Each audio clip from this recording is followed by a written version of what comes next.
আমি এখন দাঁড়িয়ে আছি আসাম-আগরতলা জাতীয় সড়কের উপর। মন্দিরের এই দিকটায় সড়কের পশ্চিম দিকে আগরতলা শহরের পুরাতন মোটরস্ট্যান্ড এলাকা, আর এই দিকটায় সড়কের পূর্ব দিকে মরচমণি এলাকা। মরচমণির পাশেই ফ্লাওয়ার্স ক্লাব, তার ঠিক সঙ্গেই এই ইস্কন মন্দিরের অবস্থান।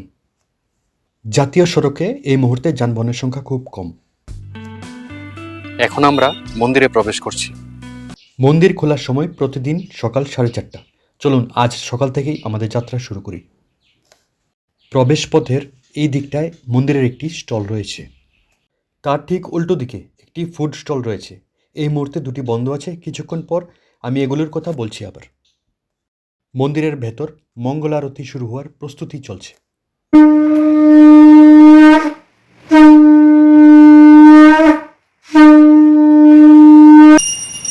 ভোরবেলায় ঠাকুর দর্শন করার অনুভূতিটা একটু আলাদা হয়। শুরু হয়ে গেল আরতি।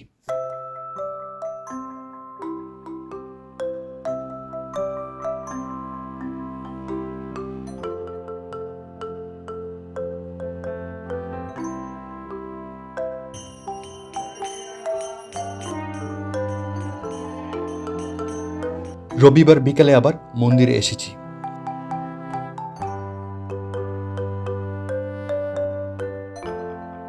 আপনি কি জানেন, সম্পূর্ণ বিশ্বে প্রায় 150-এর উপর দেশে ইস্কনের মোট 800-এর বেশি মন্দির বা সংস্থা স্থাপিত রয়েছে।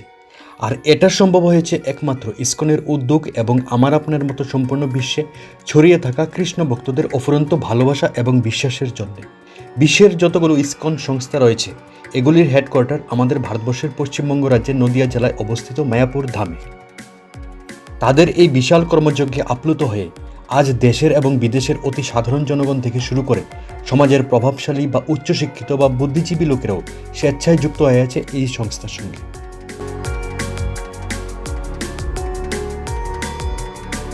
মন্দিরটির উপরে ছবির মাধ্যমে ভগবানের কিছু লীলা দর্শানো হয়েছে।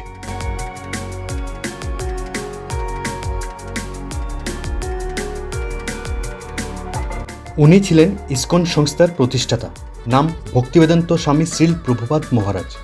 উনি ছিলেন একজন ভারতীয়, উনার জন্ম পশ্চিমবঙ্গে।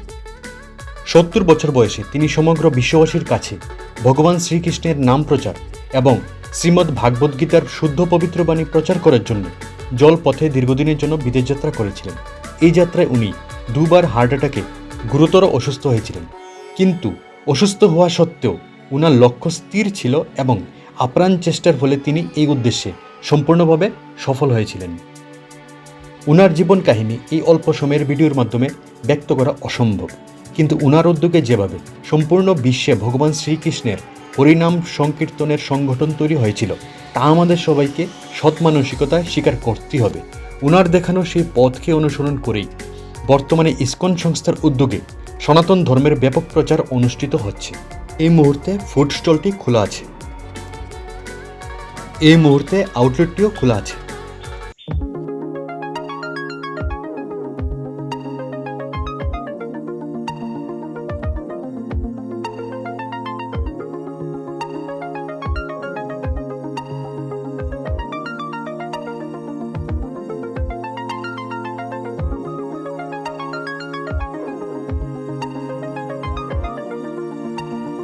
চলুন একবার ভেতরে ঢুকে দেখি কি আছে।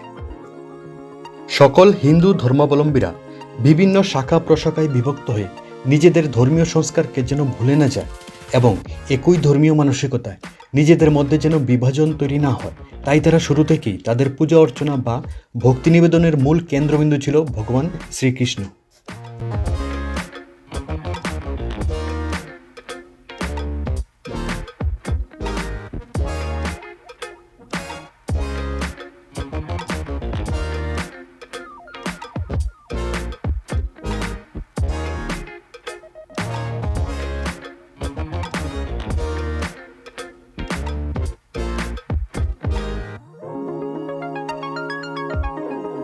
এখানে আপনি শ্রীমদ্ ভাগবত গীতা, মায়াপুর থেকে আগত ঘি, ধূপকাঠি, ঠাকুরের ফটো ফ্রেম, গোপী ড্রেস, অনেক রকমের মালা সহ আরও অনেক কিছু আকর্ষণীয় সামগ্রী পেয়ে যাবেন।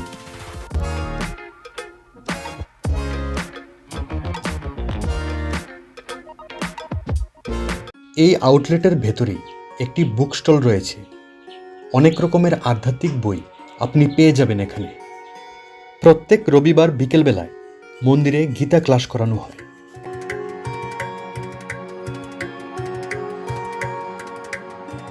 রবিবার সন্ধ্যার মুহূর্তটা থাকে অনেক বেশি ভালো লাগার মতো।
তোমার নাম কি?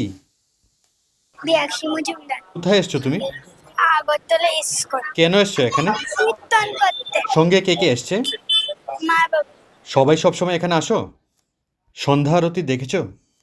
আগামী দিনে আবার আসবে? খুব ভালো লাগে। হরে কৃষ্ণ। হরে কৃষ্ণ। সন্ধ্যার মুহূর্তে সবাই খাবার কিনতে ব্যস্ত। এই টেবিলে আগে টাকা জমা দিয়ে হাতে টোকেন নিতে হয়। পিওর ভেজ এই ফুড স্টলে সিঙ্গারা, নিমকি, চপ, পকোড়া, পাউরুটি, পিৎজা, বার্গার, চন্দ্রকলা, জিলিপি, পুরি, সবজি, টিফিন সহ আরও অনেক সুস্বাদু খাবার পাওয়া যায়। আমি একটি পিৎজা ট্রাই করেছিলাম, দারুণ ছিল। কে কে এই মন্দিরে এসেছেন জানাবেন। সঙ্গে এটাও জানাবেন কমেন্টে কে কে এই নিরামিষ জাতীয় খাবার টেস্ট করেছেন। 150 টাকায় কুপন প্রসাদের ব্যবস্থা আছে এই মন্দিরে। শুরু থেকে শেষ পর্যন্ত সম্পূর্ণ ভিডিওটি দেখার জন্য আপনাদের সবাইকে অসংখ্য ধন্যবাদ। এইভাবে পাশে থাকবেন। নমস্কার।